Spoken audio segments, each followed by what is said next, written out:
Merci de nous renouveler votre confiance, très chers abonnés de Web Info Télévision, pour cette nouvelle session d'actualité. Vous avez l'habitude, n'est-ce pas, de nous faire confiance pour avoir accès à des actualités vérifiées, à des actualités surtout bien scrutées et bien vérifiées. Mesdames et messieurs, une nouvelle fois de plus, nous vous disons merci pour la fidélité dont vous continuez à faire montre, mesdames et messieurs. Alors aujourd'hui, pour cette session d'actualité, nous allons devoir vous parler, n'est-ce pas, de détonations qui ont été entendues à Goma et de ces événements malheureux qui en ont découlé, mesdames et messieurs, et qui ont fait plusieurs victimes. Et on va, n'est-ce pas, vous donner l'état des lieux du nouveau bilan, puisque les bilans s'est alourdi. Alors, hier, on vous a parlé, n'est-ce pas, des morts, mais aujourd'hui, on apprend que les bilans s'est vraiment alourdi. On va devoir vous en parler dans cette session d'actualité sur Web Info Télévision. On va également vous parler d'une rencontre qui devrait avoir lieu, une nouvelle rencontre qui devrait avoir lieu entre le président des États-Unis, Donald Trump,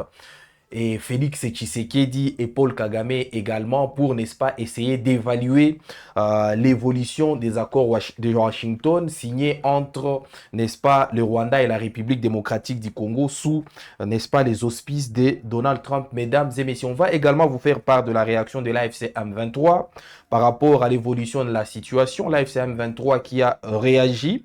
Le gouvernement congolais n'a pas jusque-là réagi par rapport, n'est-ce pas, à l'évolution de la situation au niveau de plusieurs fronts, puisque les affrontements continuent toujours, mesdames et messieurs. Mais pour commencer, nous allons d'abord revenir sur les événements malheureux qui ont secoué la ville de Goma la nuit du dimanche à lundi, mesdames et messieurs, puisque des détonations ont été entendues dans la partie sud-ouest de la ville.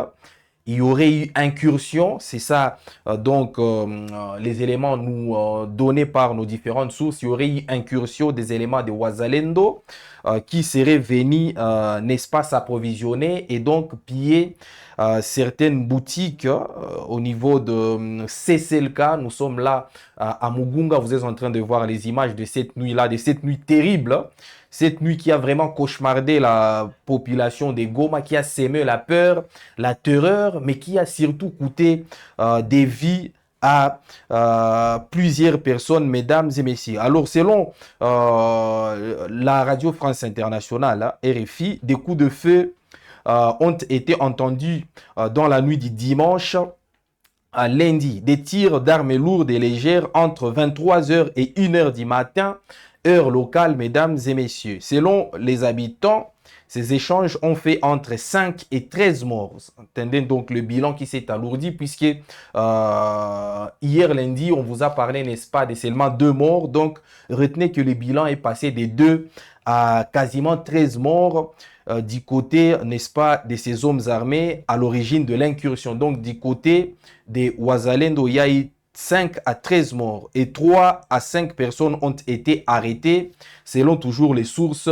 de la Radio France Internationale. Alors, qui était-il, pardon, exactement? C'est la question centrale puisqu'il y a eu vraiment beaucoup de rumeurs faisant état, n'est-ce pas, de l'incursion de Wazalendo, d'autres rumeurs qui parlaient simplement des bandits armés qui ont l'habitude d'opérer dans la ville de Goma, qui ont également l'habitude de piller les différents domiciles dans la ville de Goma. Alors, cette question a également intéressé, n'est-ce pas, nos confrères de la Radio France Internationale et qui ont, n'est-ce pas, trouvé de réponses par rapport à ça. Alors, selon l'AFCM 23, il s'agirait bien évidemment, selon des sources proches de l'AFCM 23, il s'agirait des éléments Wazalendo qui sont, n'est-ce pas, venus du parc de Virunga et qui ont effectué, n'est-ce pas, une incursion dans cette partie-là de la ville de Goma. Alors, d'autres sources évoquent simplement des bandits armés, mais au stade actuel, l'hypothèse de Wazalendo est à l'heure actuelle, n'est-ce pas, la plus plausible puisque de par même les vidéos, de par même les photos des victimes, de ceux qui ont été tués dans ces opérations-là, on y a vu, n'est-ce pas, quelques éléments qui, n'est-ce pas, seraient identifiés comme Wazalendo, qui portaient d'ailleurs des tenues des Wazalendo, mesdames et messieurs. Alors, les sources de l'AFCM 23 évoquent des opérations de pillage et ces hommes armés ont été confrontés à une patrouille de l'AFC M23. Donc les sources de l'AFC M23 précisent qu'il s'agit bel et bien de Ouazalendo, mais également les mêmes sources confirment, et les sources de l'AFC M23 confirment également qu'il y aurait eu dans le rang de ces assaillants-là, n'est-ce pas, des combattants FDLR, mesdames et messieurs. Donc, l'information principale que nous tenions, n'est-ce pas, à vous donner, mesdames et messieurs, est que le bilan est passé des 2, comme on était en train de le dire hier, à quasiment 13 morts, puisque la Radio France Internationale, de par ses sources, vient de confirmer, n'est-ce pas, la mort de 13 personnes dans ces opérations, mesdames et messieurs. Alors, ces événements arrivent seulement quelques jours après le bombardement qui a de nouveau secoué la ville de Goma et qui a coûté la vie à madame Karine Bussé. Alors, les enquêtes sont toujours en cours. Le PCA de Ouazalendo, Willy Michi, qui avait revendiqué, n'est-ce pas, ces attaques-là qui avaient coûté la vie à madame Karine Bussier. Il avait d'ailleurs dit que ces opérations étaient menées à partir du parc national de Virunga.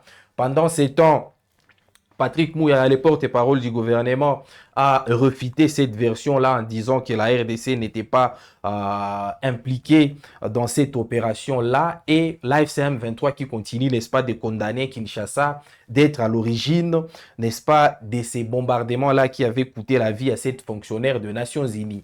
Même cas de figure pour le Rwanda, dont le ministre des Affaires étrangères, Olivier Ndoungire, qui s'est servi, n'est-ce pas, de l'aveu de Willy Michi, qui, le Rwanda également, a, n'est-ce pas, déclaré qu'il s'agissait bien d'une attaque menée par Kinshasa et qui visait, n'est-ce pas, certains cadres de l'AFC M23 et qui a malheureusement échoué sur cette fonctionnaire de Nations Unies, madame Karine Bussé. Alors, par rapport à l'évolution de toutes ces situations, de tous ces événements, il y a également des fronts qui sont signalés aussi bien au nord qu'au sud Kivu, des fronts dans les Massissi, des fronts également dans les hauts plateaux. Le chargé, ou disons les patrons de la cellule de communication de l'AFC M23, Lawrence Kanyuka, a communiqué par rapport, n'est-ce pas, à ces événements qui se poursuivent, mesdames et messieurs, sur le front. Malgré les cessez-le-feu qui a été convenu entre les deux parties. Qu'est-ce qu'il a dit exactement? On va devoir vous illustrer d'ailleurs son tweet. C'était sur son compte X. Dans la nuit du 16 au 17 mars 2026, les forces coalisées du régime de Kinshasa, notamment les FTNB, FDLR, des mercenaires, ainsi que les milices Ouazalendo, ont mené une campagne de bombardement à l'aide des drones kamikazes visant des zones densément peuplées de Mikenke, Bidegou et leurs environs dans Minembwe. À l'heure actuelle, ces frappes criminelles se poursuivent sans relâche. L'AFC M23 prend à témoin le peuple congolais ainsi que l'opinion internationale face à cette escalade barbare orchestrée par le régime de Kinshasa qui persiste à s'en prendre à des civils sans défense dans des zones à forte concentration humaine, à l'instar des attaques menées contre la ville de Goma le 11 mars 2026. Les sangs congolais que ce régime fait couler avec une brutalité systématique ne sera ni ignoré, ni oublié, ni étouffé par les silences complices. Alors, Lawrence Kanyuka, qui a également poursuivi, qui a mis à jour une nouvelle fois depuis ses rapports sur l'évolution de la situation à l'est de la République démocratique du Congo. C'est une mise à jour du ce mardi 17 mars 2026 à 7h30 heure de Goma. Qu'est-ce qui est écrit, mesdames et messieurs? La guerre généralisée imposée par les régimes de Kinshasa connaît un nouveau tournant le long de la route principale, route nationale numéro 5 dans la plaine de Ruzizi. Depuis 6h40, ces forces mènent d'intenses bombardements à l'artillerie lourde contre la zone densément peuplée des Kabunambo. Kabunambo, sémant la mort et la désolation et provoquant les déplacements massifs des populations civiles innocentes. Face à cette escalade d'une gravité extrême, le silence n'est ni acceptable ni tolérable. Ces crimes ne sauraient être ni minimisés ni ignorés par la communauté nationale et internationale. L'AFC M23 réaffirme avec force et détermination son engagement inébranlable à défendre et protéger les populations civiles ainsi que leurs biens bien face à cette campagne de terreur méthodique orchestrée par le régime de Kinshasa, a donc tweeté Lawrence Kanyuka, qui est le patron de la cellule de communication de l'AFC M23, mesdames et messieurs. Alors, vous venez de comprendre que les affrontements se poursuivent, hein, les bombardements se poursuivent également, ce qui fait, n'est-ce pas, ce qui provoque énormément d'interrogations quant au respect du cessez-le-feu convenu aussi bien à Doha qu'à Washington, mesdames et messieurs. Alors, puisque nous sommes en train de parler de Washington, une information vient de tomber, faisant état, n'est-ce pas, d'une nouvelle rencontre qui devrait avoir lieu entre le président Donald Trump et les présidents congolais et rwandais Félix Tshisekedi et Paul Kagame. Mesdames et messieurs, ça se passera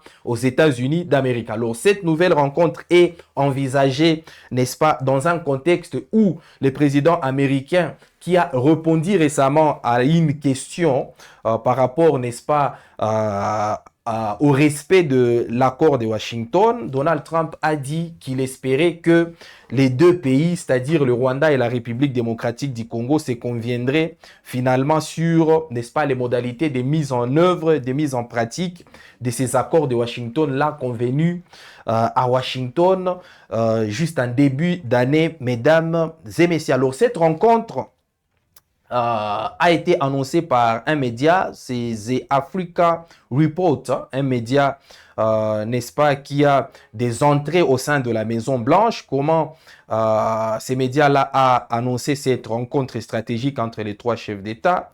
Cette semaine est cruciale pour la région des Grands Lacs car l'administration Trump réunit Kigali et Kinshasa pour des discussions franches sur les accords de paix défaillants dans l'Est de la République démocratique du Congo. Donc, ce qu'il faut d'abord retenir, hein, c'est que les accords signés à Washington sont défaillants et ne sont ni respectés ni suivis sur les terrains, mesdames et messieurs. Des responsables rwandais et congolais sont attendus à Washington en fin de semaine pour des entretiens bilatéraux et trilatéraux au département d'État, selon plusieurs sources proches du dossier qui se sont confiées à Africa Report. Il s'agira de la première rencontre entre les deux parties depuis les sanctions imposées par les trésors américains aux forces de défense rwandaises FDR et à 4 hauts responsables militaires rwandais le 2 mars dernier. Alors, il s'agira donc, cette rencontre sera, n'est-ce pas, la prochaine, la toute première après, n'est-ce pas, les sanctions de Washington qui visait, n'est-ce pas, les forces de défense rwandaises et les 4 personnalités, les 4 officiers de forces armées rwandaises. On vous en avait parlé d'ailleurs en long et à large ici sur WAB Info Télévision et de la réaction des uns et des autres. D'une part, Kinshasa qui s'était félicité, n'est-ce pas, de ces sanctions émises par les trésors américains et d'autre part, le Rwanda qui, à travers, n'est-ce pas, notamment son chef d'État, son chef de l'État Paul Kagame, mais également son ministre des Affaires étrangères Olivier Nduhungirehe, avait dit que ces sanctions-là seraient sans effet puisque ne touchant pas les causes profondes des conflits à l'est de la République démocratique du Congo. Alors, bien qu'aucune confirmation officielle n'ait été donnée concernant la délégation, les participants attendus sont d'une part Mauro de Lorenzo, conseiller principal du président Paul Kagame, et le général de brigade Patrick Karuretwa, directeur général rwandais de la coopération militaire internationale, et d'autre part, c'est-à-dire côté congolais, Patrick Luabeya, envoyé spécial du président Félix Tshisekedi. Des représentants du Conseil de sécurité nationale de la Maison Blanche et du Bureau des affaires africaines du département d'État devraient mener les discussions, mesdames et messieurs. Alors, ces discussions sont, n'est-ce pas, vont tourner autour, n'est-ce pas, du non-respect, comme je vous l'ai dit, des accords de Washington signés en début d'année 2026, puisque Washington continue, n'est-ce pas, d'accuser le Rwanda d'être, n'est-ce pas, derrière l'AFC M23 et de ne pas, n'est-ce pas, faire l'effort de retirer ces mesures de défense. Et pendant ces temps, Washington n'épargne pas non plus Kinshasa, puisque Kinshasa est critiqué, selon ces médias, Kinshasa est critiqué pour une frappe de drone qui a tué un travailleur humanitaire français de l'UNICEF à Goma. Car on craint que le fait de n'imputer la responsabilité qu'à la partie rwandaise n'encourage les forces de Tshisekedi à être plus agressives, mesdames et messieurs. Alors, autant Washington reproche au Rwanda de ne pas retirer ses mesures de défense comme convenu dans les accords de Washington, autant Washington également condamne ou reproche à Kinshasa d'être derrière plusieurs attaques de drones, dont celle qui a coûté la vie à la travailleuse humanitaire française Karine Bussier, dont nous venions, n'est-ce pas, de parler, n'est-ce pas, de la circonstance de la mort, mesdames et messieurs. Alors, cette rencontre sera, n'est-ce pas, préparatoire, et elle préparera une rencontre maintenant proprement dite entre le président Donald Trump, d'une part comme médiateur, ou disons comme garant des accords de Washington, et d'autre part le président congolais Félix Tshisekedi et son homologue rwandais Paul Kagame, l'idée étant, n'est-ce pas, de tabler sur les évolutions sur les terrains des accords signés à Washington. Nous sommes là en début d'année 2026, mesdames et messieurs. Voilà donc tout pour cette brève session d'actualité sur Web Info Télévision. On vous a parlé, n'est-ce pas, de l'alourdissement du bilan des attaques, de l'incursion des Wazalendo dimanche dernier à Goma. Et donc, on parle maintenant de 13 morts et pas de 2, comme c'était dit hier, mesdames et messieurs. On vous a également fait part de la réaction de l'AFC M23 par rapport à l'évolution de la situation. Puis, on a chuté par, n'est-ce pas, cette éventuelle rencontre entre Trump, Tshisekedi et Kagame qui pourrait avoir lieu à Washington dans le cadre, n'est-ce pas, de l'évaluation de l'accord de Washington signé aux États-Unis d'Amérique en début d'année 2026, mesdames et messieurs. Donc, nous sommes très heureux de vous avoir nombreux, toujours très nombreux sur nos différentes productions, mesdames et messieurs. N'hésitez pas à nous faire part de vos différents avis également. N'hésitez pas surtout à continuer d'appuyer sur la cloche de notification pour ne rien rater de nos prochaines productions. Alors, je vous laisse entre les mains de la régie pour des journaux télévisés et d'autres productions, toujours sur l'actualité en République démocratique du Congo.